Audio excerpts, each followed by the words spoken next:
Olá pessoal, tudo bem? Bom, dando início à nossa disciplina de pré-cálculo, nós vamos começar o estudo de conjuntos. E logo em seguida estudaremos o conteúdo de funções, certo? Vamos fazer uma visão panorâmica desses conceitos que vão ser de grande utilidade nas disciplinas de cálculo. Bom, então vamos introduzir o nosso estudo com o estudo de conjuntos. Vamos apresentar alguns conjuntos numéricos importantes e algumas relações entre esses conjuntos, ok?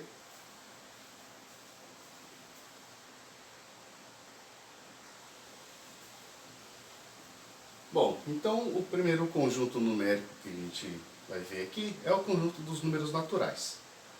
O conjunto dos números naturais é um conjunto formado pelos números 1, 2, 3, 4, 5, 6, 7, 8 e assim por diante, certo? É um conjunto que costumeiramente utilizamos para contagem, ok? Bom, geralmente simbolizamos o conjunto dos números naturais com esse n e aqui estão os elementos desse conjunto.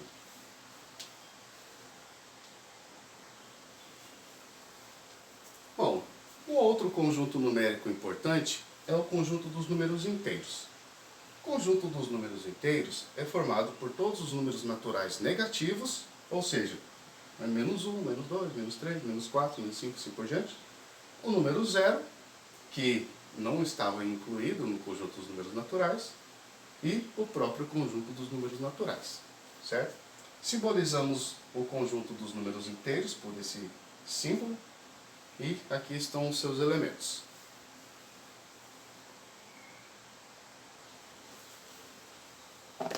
Bom, um outro conjunto numérico importante é o conjunto dos números racionais.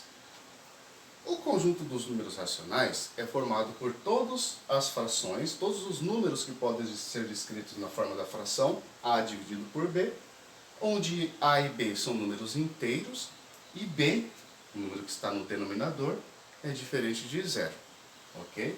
Então, o conjunto dos números racionais é simbolizado por esta letra e descrito desta forma, ou seja, todas as frações a dividido por b, com a e b sendo números inteiros e b diferente de zero. Bom, vamos ver alguns exemplos de números racionais. Bom, exemplos de números racionais que a gente pode dar são diversos. Vamos começar com o número 2, por exemplo. O número 2, ele é um número racional. Por quê? Podemos escrever o número 2 de diversas formas de quociente. Então 2 pode ser escrito como 2 dividido por 1, 2 é um número inteiro, 1 é um número inteiro diferente de zero. 4 dividido por 2, 6 dividido por 3 e assim por diante. Então temos várias representações na forma racional para o número 2. Outro exemplo de número racional é o número 3 dividido por 2. Apenas um exemplo. Também é um número racional, o número da forma a dividido por b, onde a e b são inteiros e o b diferente de zero. Existem várias formas de a gente representar este número também.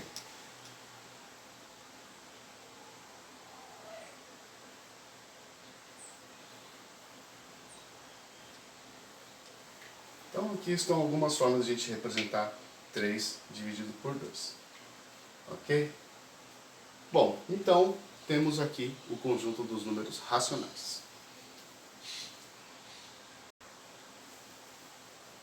Bom, agora um outro conjunto numérico importante é o conjunto dos números irracionais.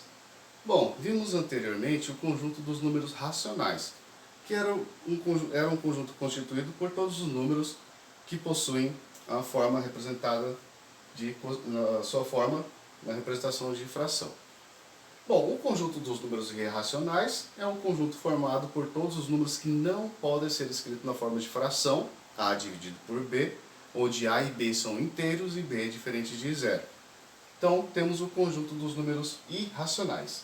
E aqui estão alguns exemplos de números irracionais. A raiz quadrada de 2 é um número irracional, o π é um número irracional. O número e, que é a base dos logaritmos naturais, é um número irracional. Raiz de 3 dividido por 4 é um número irracional. Bom, alguns de vocês podem falar, professor, raiz de 3 sobre 4 não é um número racional, porque ele não está escrito na forma de fração? Sim, ele está escrito na forma de fração, mas pela nossa definição de números racionais, a nossa fração teria que ser a dividido por b, com a e b inteiros, e b diferente de zero. O a, que neste caso é raiz quadrada de 3, não é um número inteiro, é um número irracional. Desta forma, este número não pode ser, segundo a nossa definição, um número racional e, portanto, pertence ao conjunto dos números irracionais. Então, o conjunto dos números irracionais, constituído por todos os números que não possuem a sua representação na forma de fração. Ok?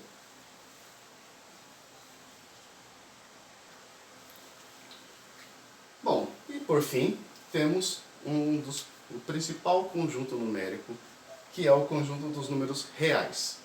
Bom, o conjunto dos números reais, na verdade, ele é constituído pela reunião de todos os conjuntos anteriores. Ele é formado pela reunião do conjunto dos números naturais, conjunto dos números racionais, conjunto dos inteiros e conjunto dos irracionais. Certo? Então, se a gente reunir, em particular, poderíamos simplesmente escrever R como sendo a reunião de todos os racionais com os irracionais, certo? Uma vez que o conjunto dos números racionais contém o conjunto dos números inteiros, que por sua vez contém o conjunto dos números naturais. Bom, podemos visualizar de uma forma de diagramas essa noção que eu acabei de explicar para vocês. Bom, eu acabei de dizer que o conjunto dos números reais é formado pela reunião do conjunto dos números racionais com o conjunto dos números irracionais. Bom, observamos que o conjunto dos números naturais ele está dentro do conjunto dos inteiros. Os inteiros é o conjunto dos números naturais negativos, o zero, e o conjunto dos números naturais. Então, o conjunto dos números naturais está dentro dos inteiros. Então, aqui imagine que sejam zero e os números negativos. O conjunto dos números inteiros, por sua vez, ele está dentro do conjunto dos números racionais. Certo? A gente viu que, por exemplo, o número 2 pode ser escrito como 4 dividido por 2, 6 dividido por 3 e assim por diante. Então, o conjunto dos inteiros está incluído dentro do conjunto dos números racionais. Bom, temos também o conjunto dos números irracionais, que são números que não podem ser escritos na forma de fração. Eu fiz essa representação aqui, mas são números que estão aqui que não podem ser representados na forma de fração. Não precisaria disso aqui. Então, os números que não podem ser representados na forma de fração são os números que não pertencem ao conjunto dos números racionais. Reunindo todos esses números, todos esses conjuntos numéricos, formamos o conjunto dos números reais, okay? Que é o principal conjunto, o conjunto que vai ser de grande utilidade na disciplina de cálculo de funções de variáveis reais. Okay?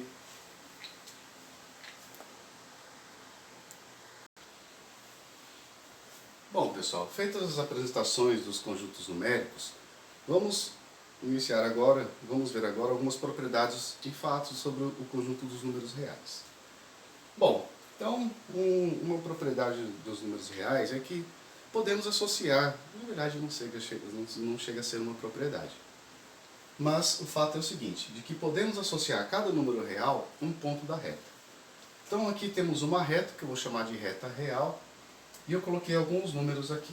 Em particular, coloquei os números inteiros. Destaquei alguns números inteiros aqui, menos 4, menos 3, menos 2, menos 1, 0, 1, 2, 3, 4, assim por diante. No entanto, podemos observar aqui o conjunto dos inteiros, os naturais, claramente, mas também podemos colocar aqui o número 1 dividido por 2, exatamente aqui, exatamente no meio entre 0 e 1, está o número 1 dividido por 2, que é o 0,5, o número meio. É um número racional. Então aqui a gente já consegue observar alguns números racionais. Por exemplo, aqui o menos 3 dividido por 2, e assim por diante. Então podemos associar os números racionais aqui na reta também. Os números irracionais também. Aqui temos o raiz de 2, 1,4, 1 alguma coisa. Aqui temos o raiz de 3. Temos aqui o π, 3,1415 alguma coisa. Temos aqui o número e, que é o número base dos logaritmos naturais, que é 2,71822, alguma coisa. Certo? Então, a cada número real, a gente pode atribuir a um ponto da reta. Essa é uma noção muito importante, uma vez que no estudo de funções, nas disciplinas de cálculos, cálculo 1, cálculo 2, cálculo 3, em muitas situações a gente vai utilizar essa noção. Então, tem que ficar claro já agora a princípio, que cada número real corresponde a um ponto da reta, certo? Vamos agora ver algumas outras propriedades dos números reais. Bom, vamos agora ver alguns subconjuntos do conjunto dos números reais. Um subconjunto importante é o conjunto dos números reais não nulos. Bom, em geral representamos pelo símbolo dos números reais com um asterisco aqui em cima. Bom, este conjunto significa que estamos tomando todos os números reais e desse conjunto dos números reais a gente vai excluir o zero, certo? Então, esse conjunto R asterisco, conjunto dos números reais não nulos, é formado por todos os reais menos o número zero. Aqui, essa simbologia diz os números reais menos um conjunto unitário, cujo único elemento é o número zero. Uma outra forma de escrever esse conjunto, simbolicamente, matematicamente, é dessa forma. É o conjunto formado por todos os números x, que pertencem aos reais, tal que x é diferente de zero. Então, este é um subconjunto muito importante. E muitas vezes vamos utilizar esse subconjunto aqui, como sendo domínio de alguma função, alguma coisa assim. Então, vamos deixar bem claro agora. Bom, o conjunto dos números reais não nulos pode ser positivos ou negativos. E é o que a gente vai ver agora.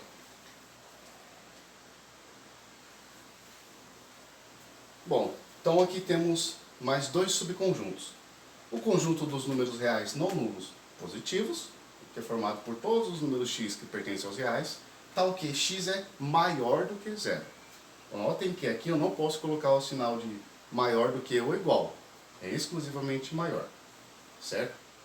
Então, x maior do que zero. Conjunto dos números reais não nulos negativos, que é o conjunto formado por todos os números x que pertencem aos reais, tal que x é menor do que zero. Que, novamente, não podemos incluir o zero, ou seja, não pode ter o sinal de igual. Então, é exclusivamente menor. Então, x menor do que zero. Então, aqui alguns subconjuntos importantes do conjunto dos números reais.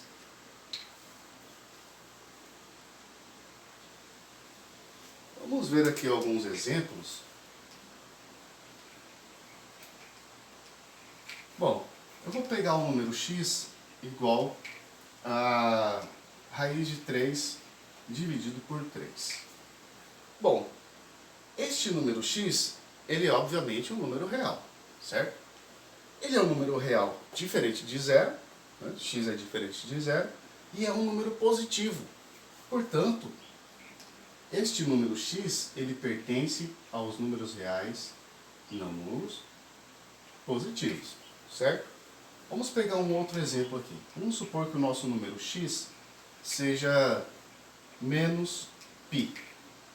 Bom, x é um número real, obviamente. É diferente de zero e é um número negativo. Portanto, x pertence aos números reais não nulos negativo. Ok? Então aqui são alguns exemplos. Poderíamos ter um x igual a 79. Neste caso, x é um número real, positivo, não nulo. Certo?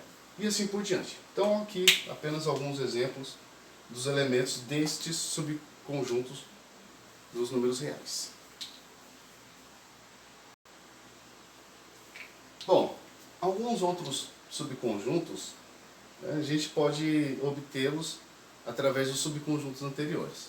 Por exemplo, no subconjunto dos números reais não nulos positivos, se a gente incluir o zero novamente, a gente vai ter este conjunto aqui, certo? Que é o conjunto R+, formado por todos os números reais, tal que x é maior do que ou igual a zero. Então aqui temos o conjunto dos números reais não negativos. Bom, podemos reescrever esse conjunto como a reunião do conjunto dos números positivos não nulos em reunião com um conjunto unitário cujo único elemento é o número zero. Okay? Ou seja, a gente está incluindo no conjunto dos números reais não nulos positivos o zero novamente. Novamente não, porque ele nunca esteve lá. Então a gente vai incluir ele lá. Bom, temos o conjunto dos números reais não positivos, que é o R-, que é o conjunto formado por todos os números reais, tal que x é menor do que ou igual a zero. Então, neste caso, a gente está incluindo o zero no conjunto dos números reais não nulos negativos. Então, é um conjunto formado por todos os números reais não nulos negativos em reunião com o conjunto unitário, cujo único elemento é o número zero. Ok? E aí, os exemplos são basicamente os mesmos que a gente viu nos exemplos anteriores. A única diferença é que a gente está incluindo o zero nesses dois subconjuntos. Bom, uma outra característica dos números reais e de seus subconjuntos é que podemos representá-los através de uma reta. Nós vimos que cada número real pode ser correspondido com um ponto da reta. Então temos toda a reta real e lá nessa reta a gente tem todos os números reais. Os números naturais, os inteiros, racionais, irracionais e assim por diante. Bom, a gente pode representar também, né, desde que a gente enumere essa reta certinho, a gente pode representar esses subconjuntos. Então, vamos supor que aqui, onde está esta bolinha, eu representei o número zero. Bom, como toda a reta é o conjunto dos números reais, então a gente vai contar todos os números reais. A hora que chega no zero, a gente faz uma bolinha aberta, indicando que a gente não vai contar aquele ponto. Então a gente faz uma bolinha aberta e aí continuamos com o nosso conjunto. O conjunto dos números reais positivos não nulos, mesma coisa. A gente faz uma bolinha aberta no zero e contamos apenas a parte positiva, a parte que está à direita do zero. Da mesma forma, os números reais negativos não nulos, né? Os números reais não negativos, os números reais não positivos. E aí, reunindo todos esses subconjuntos, formamos a reta real. Certo? Então, esta é uma característica do conjunto dos números reais, que a gente pode representá-los através de através de uma reta real.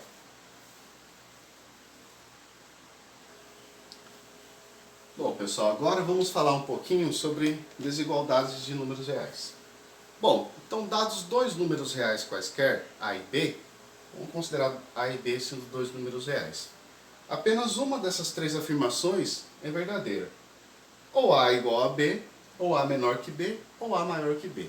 Não pode ocorrer simultaneamente duas coisas de uma vez, ou três coisas de uma vez. Certo? Bom, a primeira afirmação diz que A igual a B, certo? Se isso ocorrer, isto significa que A menos B é igual a zero. Por exemplo, 2 igual a 2. 2 menos 2 igual a zero, certo?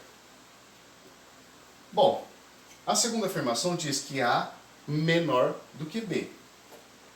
Isso significa que A menos B é menor do que zero. Ou seja, a diferença A menos B é um número negativo.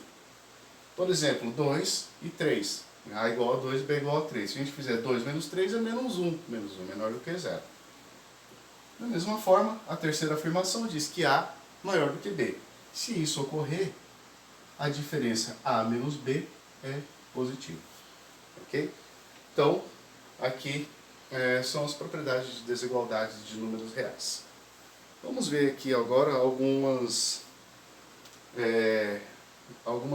outras propriedades de números reais e vamos ver alguns exemplos. Bom, aqui temos algumas propriedades das desigualdades com números reais. Então vamos considerar primeiro que são dados três números reais, A, B e C. Certo? Então A, B e C são números reais. A primeira propriedade diz o seguinte: A menor do que B e B menor do que C. Isso significa que A é menor do que C. Por exemplo, vamos supor que A, B e C sejam respectivamente 1, 2 e 3. 1 é menor do que 2, 2 é menor do que 3, então obviamente 1 é menor do que 3. A segunda propriedade diz que A menor do que B, se e somente C, A mais C, menor do que B mais C. Ou seja, a desigualdade se mantém quando a gente soma dos dois lados dessa desigualdade o mesmo número real. Certo? Então eu somei dos dois lados aqui o número C. Então eu somei C aqui, somei C ali. Então a desigualdade se mantém. É menor, continua menor.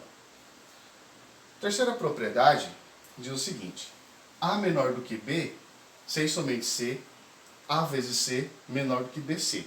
Então, no caso da multiplicação, quando a gente multiplica os dois lados da desigualdade pelo número real, essa desigualdade se mantém quando o número multiplicado for maior do que zero, for positivo.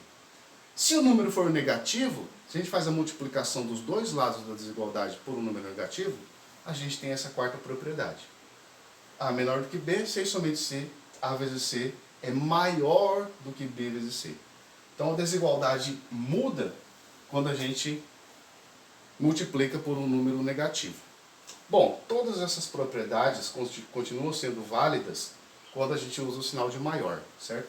Onde tiver menor, a gente substitui por maior. Onde tiver maior, substitui por menor. E aí a gente tem as propriedades para quando temos A maior do que B, certo? Então essas são algumas propriedades. Vamos ver aqui agora alguns exemplos. Bom, agora vamos ver aqui alguns exemplos sobre desigualdades, certo? Então vamos resolver alguns problemas de desigualdade com números reais. Bom, o primeiro exemplo ele pede para resolver essa desigualdade. 2x mais 1 menor do que x menos 2. Bom, o objetivo é determinar o valor de x que satisfaça essa desigualdade, dentro do conjunto dos números reais. Então vamos lá. Então a desigualdade é essa daqui. 2x mais 1 menor do que x menos 2. Bom, a ideia aqui é como a gente resolve uma equação normalmente. É isolar a variável x de um lado da equação, da desigualdade, e ver o que vai acontecer. Então vamos isolar o x do lado esquerdo. Para isso, vamos utilizar a segunda propriedade, que se a gente somar dois números reais quaisquer aqui, dos dois lados da desigualdade, a desigualdade se mantém. No caso, eu vou somar menos x, que é para passar esse x para o lado esquerdo. Então vai ficar 2x mais 1 menos x, menor do que x menos 2 menos x. Certo? Eu somei menos x, já coloquei direto, seria mais menos x. Mais com menos dá menos, então coloquei o menos x ali. 2x com menos x, é x mais 1. X com menos x cancela, fica menos 2. Então ficou, a nossa desigualdade agora ficou x mais 1 menor do que 2. Agora eu vou somar menos 1 dos dois lados dessa desigualdade. Quando eu faço isso, esse 1 que está do lado esquerdo vai desaparecer, ficando o x sozinho aqui no lado esquerdo. Vai ficar x mais o menos 1 menor do que menos 2 menos 1. Portanto, x menor do que menos 3. Certo? Bom, e aí nós temos o nosso conjunto solução. O conjunto solução para esta desigualdade ou inequação é todos os números x que pertencem aos reais, tal que x é menor do que menos 3. O que isso significa? Significa que para essa desigualdade ser verdadeira, a gente precisa que x seja menor do que menos 3. Se o x for igual a menos 3, essa desigualdade já não será mais válida, certo? Então, x tem que ser menor do que menos 3. Menos 3, menos 3,1, menos 4, menos 5 e assim por diante. Certo? Então, este é o nosso primeiro exemplo. Vamos ver mais um exemplo aí. Bom, vamos ver agora um segundo exemplo. É uma desigualdade aqui. Um pouquinho diferente, mas o método de se resolver é a mesma coisa. O que a gente precisa fazer é utilizar as propriedades e fazer as operações elementares. Então, resolver essa desigualdade. Bom, primeira coisa, para facilitar a nossa vida aqui, vamos eliminar esses denominadores, esse 2 e esse 4. Então o que a gente vai fazer é multiplicar toda essa desigualdade pelo MMC. O menor múltiplo comum entre 2 e 4 é 4, certo? Então vamos multiplicar toda essa desigualdade por 4. E daí, lá da nossa terceira propriedade, a gente está fazendo uma multiplicação por um número positivo. Então a desigualdade vai se manter. Então multiplicar aqui por 4, eu vou poder cancelar o 2 de baixo, vai simplificar com o 4, então a gente está multiplicando, e vai ficar 2 vezes x mais 1. Quando a gente multiplica tudo isso daqui por 4, vai cancelar com o 4 de baixo. Menos, vai sobrar só 1 menos x. Como a gente tem que multiplicar dos dois lados da desigualdade, então vai ficar menor do que 1 vezes 4, 4. Agora, efetuamos a operação, as operações elementares aqui do lado esquerdo. Distributiva, 2x mais 2, menos, aqui não pode esquecer do jogo de sinal, menos 1, menos com menos, mais x. Menor do que ou igual a 4. Bom, vamos agrupar os termos semelhantes. 2x com mais x, 3x. 2 com menos 1, mais 1. Menor do que ou igual a 4. Vamos isolar a variável x aqui do lado esquerdo. Né? Então, primeiro vamos passar esse 1 que está somando, vamos passar para o outro lado subtraindo. Então, 3x menor do que 4 menos 1, que é igual a 3. Vou colocar direto aqui para economizar espaço. O 3 que está multiplicando o x vai passar dividindo. Certo? Então vai ficar x menor do que 3 dividido por 3 é igual a 1. Portanto, temos aí a nossa resposta. X tem que ser menor do que ou igual a 1. Então, temos o conjunto solução, vou colocar aqui ao lado. Conjunto solução, todos os números reais. X é um número real, tal que x tem que ser menor do que ou igual a 1. Certo? Então, a forma de se resolver uma desigualdade é essa. A gente usar as propriedades, as operações elementares de matemática, e buscar o valor para x, que satisfaça a desigualdade desejada. Ok? Bom, pessoal, agora vamos falar aí sobre intervalos da reta. Bom, a gente já viu aí alguns subconjuntos da reta, né, dos números reais e suas representações na reta. Aqui são apenas outros subconjuntos, mas aqui de forma mais genérica. Então vamos considerar A e B dois números reais. E só por simplificação, aí, vamos considerar que A é menor do que B. Bom, então temos aqui um conjunto fechado. Então esse aqui é um intervalo fechado, perdão. É um conjunto, não deixa de ser um conjunto. Mas como estamos falando de intervalos, então aqui é um intervalo fechado. E eu vou explicar o motivo. Bom, então a gente vai representar esse intervalo fechado dessa forma, certo? Fechado A, vírgula B, fechado entre colchetes para dentro, certo? Isso daí vai ser explicado aqui no conjuntos abertos. Então, esse conjunto fechado, ele significa isso daqui, que é um conjunto formado por todos os números reais, x, tal que x é maior do que ou igual a b e x é maior do que ou igual a A e x é menor do que ou igual a B, certo? A gente pode representar isso daí numa reta. Então, neste caso, como tem o sinal de igual, a gente vai incluir. Então, vamos supor que aqui está o número A e aqui está o número real B. Este conjunto fechado significa que a gente vai tomar todos os números reais que estão entre A e B, incluindo A e B, certo? Pelo sinal de igualdade aqui. Bom, contrapartida, temos o intervalo aberto. Então aqui intervalo aberto.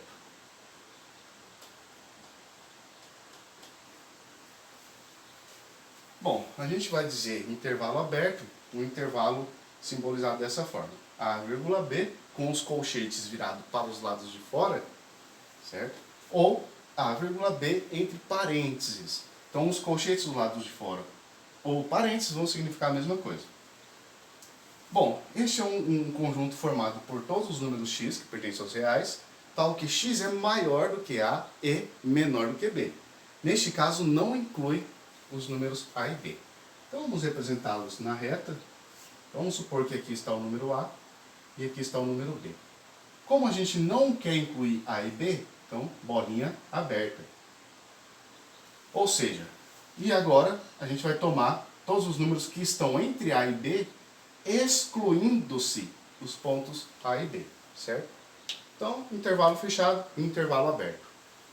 Bom, agora vamos ver intervalos que são fechados e abertos ao mesmo tempo, ou seja, intervalos que são semi-abertos ou semi-fechados. Mas aí não vai ter muita nomenclatura, não dá para decidir se vai ser semi-fechado ou semi-aberto. Mas vamos ver alguns exemplos. Bom, e aí temos alguns outros intervalos também. Então aqui é um intervalo, né? Primeira situação, temos um intervalo que não é aberto nem fechado. Na verdade, ele é fechado à esquerda e aberto à direita. Então a gente simboliza aqui o colchete está para dentro, à esquerda, e para fora, à direita.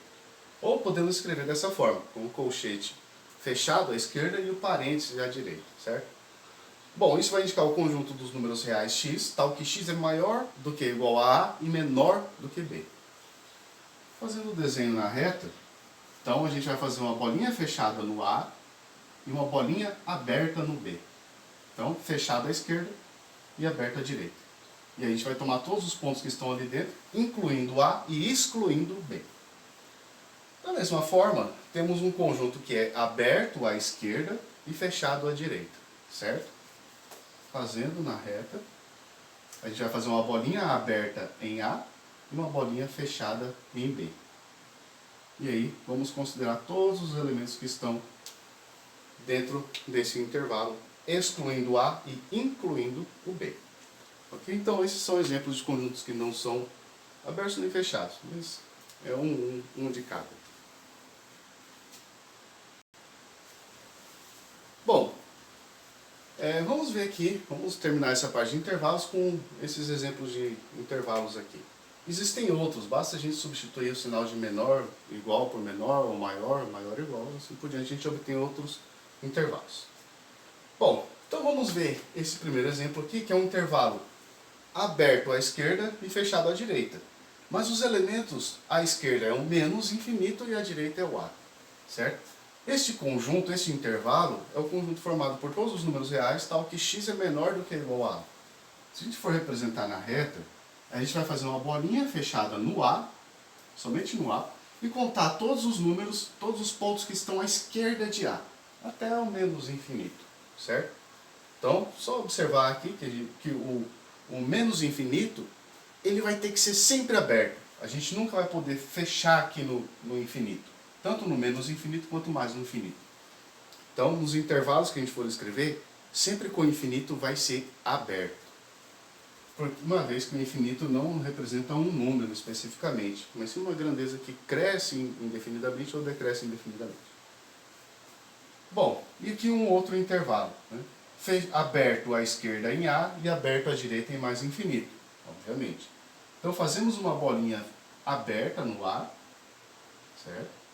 Não vamos incluir o A, vamos contar todos os números que estão à direita de A, ou seja, todos os números x que são maiores do que A. Então estes são alguns intervalos aí de números reais. Bom, pessoal, para o vídeo não ficar muito extenso, eu vou encerrar essa parte agora e eu vou fazer um vídeo exclusivo para módulo ou valor absoluto de um número real. Porque vai ser um conceito um pouquinho mais delicado para a gente trabalhar. E é extremamente importante. Então vamos fazê-lo de forma separada para não confundir muitas ideias, certo? Para dar um tempo para vocês respirarem, tentar absorver o que já foi dito até agora. E aí a gente entra no conteúdo de módulo de número real. E aí a gente vai resolver diversos problemas ali que vão ser de grande utilidade nas disciplinas de cálculo, certo? Então, muito obrigado pela atenção e até mais.